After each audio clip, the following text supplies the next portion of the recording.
Bienvenue à la deuxième partie de notre émission sur l'absurdité des réclamations du M23, où le Rwanda a réellement, comme prouvé par plusieurs rapports des experts internationaux, y compris ceux de l'ONU.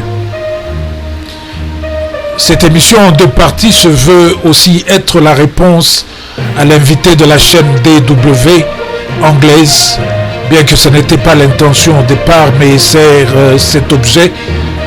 Un invité qu'elle a présenté comme un analyste sur le conflit entre la RDC et le Rwanda, dans l'émission qui parlait d'une probable rencontre entre le président Tshisekedi et Kagame, et qui n'avait aucune idée de ce qui se passait réellement à l'est de la République démocratique du Congo, où il a totalement enfoncé le gouvernement congolais qui, d'après lui, avait par exemple fait des promesses au M23 et ne les a pas tenues, et bien d'autres choses, pour ensuite déboucher à mettre le Rwanda sur un piédestal. Quand il parle du gouvernement, duquel parle-t-il? Le sait-il? Parce qu'en 30 ans, nous avons eu plusieurs gouvernements et donc plusieurs circonstances. Parle-t-il de ceux qui avaient vendu le pays au Rwanda et au M23, qui sont ensuite allés dormants pendant ce temps de vaches grasses au détriment du peuple congolais, de ceux qui avaient affaibli nos institutions, notre armée, notre éducation, notre jeunesse, pour nous retrouver dans la situation d'aujourd'hui? Ou parle-t-il de celui d'aujourd'hui qui corrige ces choses?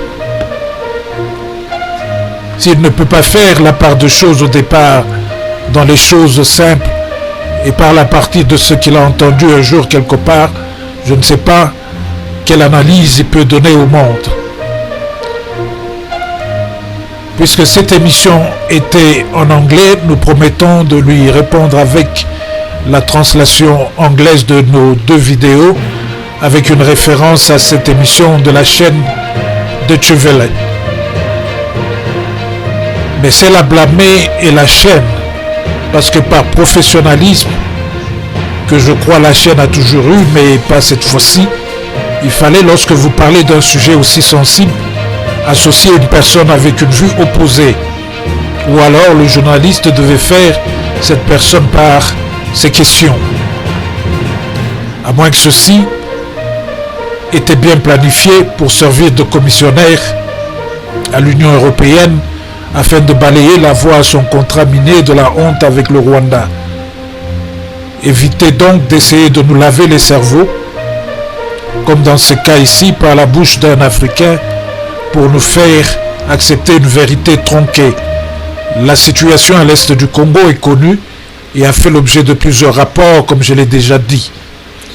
Au Congo et en Afrique, nous la connaissons, parce que nous l'avons vécue et suivie pendant plus ou moins 30 ans. Pas la peine donc de nous en faire la translation. Voilà. Bien. Ayant fait cette mise au point, revenons à nos moutons, la suite de notre première vidéo. Soyez branchés.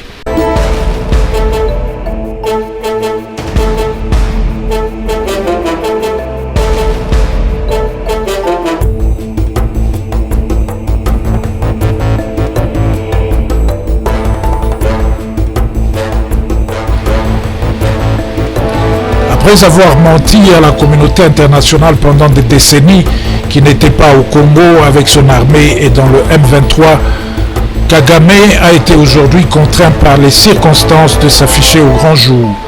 Aujourd'hui, l'on sait par ses dires qu'il est le créateur et le sponsor du M23, qu'il utilise pour soi-disant sauver les populations Tutsi au Congo et pour gagner les terres riches en ressources au Congo. Mais qui sont les populations Tutsi au Congo et y sont-ils maltraitées?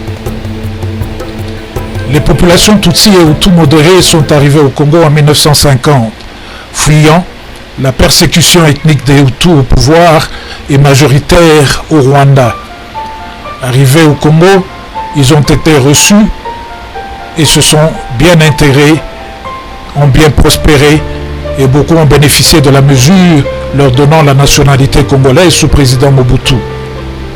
Ils ont même combattu sous le drapeau contre les attaques de Kagame. Ils sont donc congolais. Pour démontrer combien ces relations n'ont souffert d'aucune inimitié, on peut se rappeler que certains avaient occupé des postes importants dans les institutions du pays, en l'occurrence M. Bisengimana, qui était directeur du cabinet du président Mobutu. Nous avons étudié avec beaucoup d'entre eux dans nos écoles et universités sans nous préoccuper vraiment qu'ils étaient rwandais, naturalisés congolais ou venaient directement du Rwanda.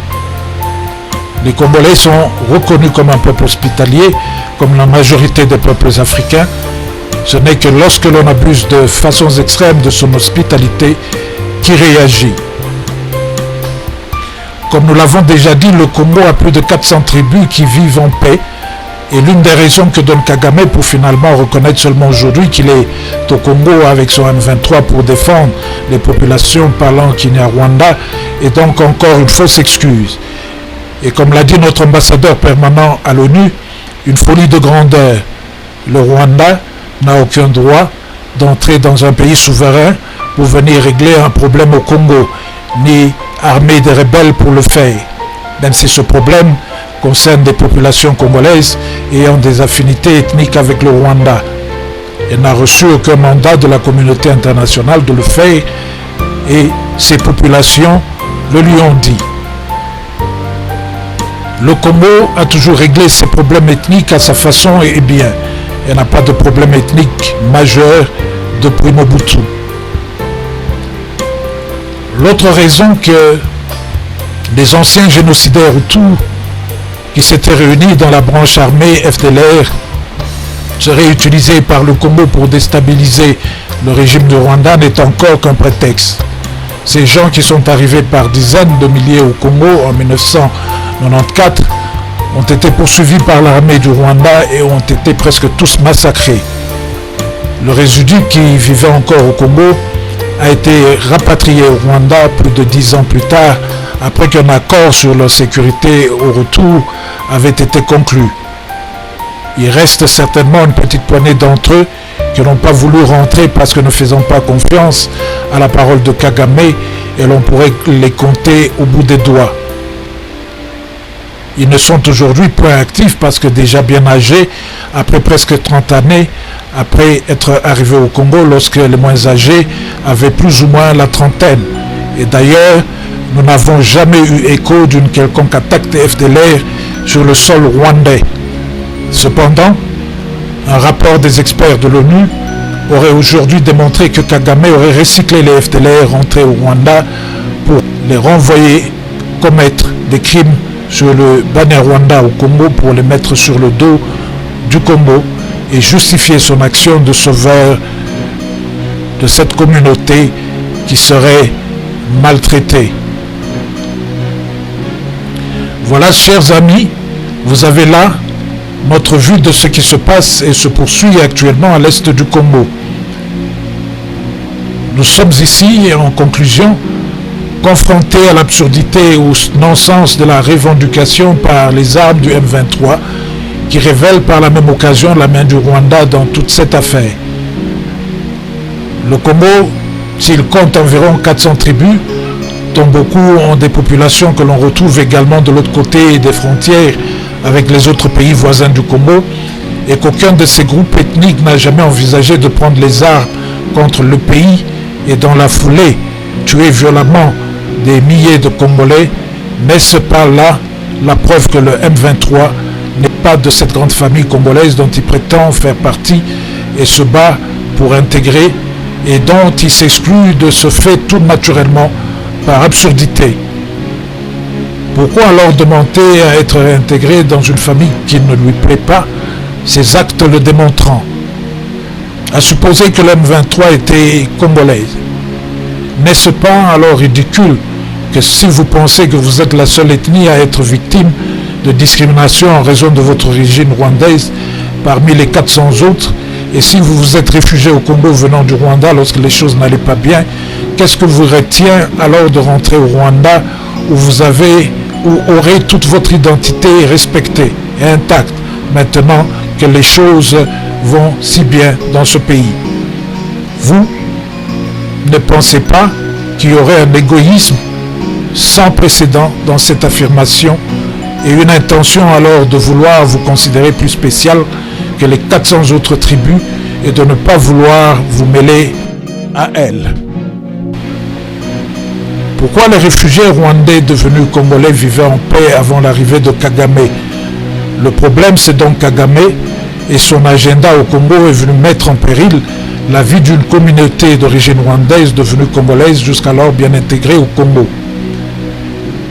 Une communauté qui n'avait jamais souhaité se retrouver prise en otage dans ce projet d'hégémonie de l'élite rwandaise. Le calcul de Kagame de vouloir superposer deux objectifs opposés n'est qu'un prétexte pour maintenir cette région déstabilisée, pour continuer à puiser ses ressources par la fenêtre.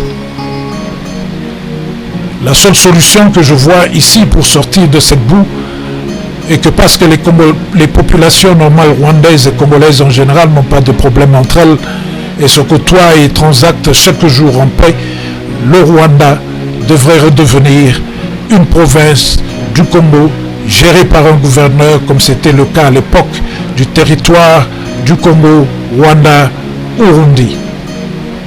Ainsi, comme toutes les tribus parmi les centaines de tribus du Congo, toutes sont congolaises et leurs ressortissants peuvent gagner leur vie dans n'importe quelle partie du Congo, dans une démocratie et sans loi des arts.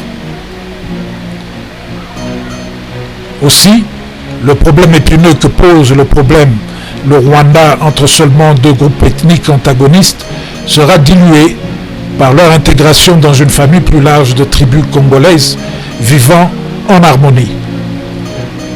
Il appartient donc au monde d'y réfléchir sérieusement pour contribuer à sortir ces peuples de l'emprisonnement des élites rwandaises dans lequel ils se trouvent.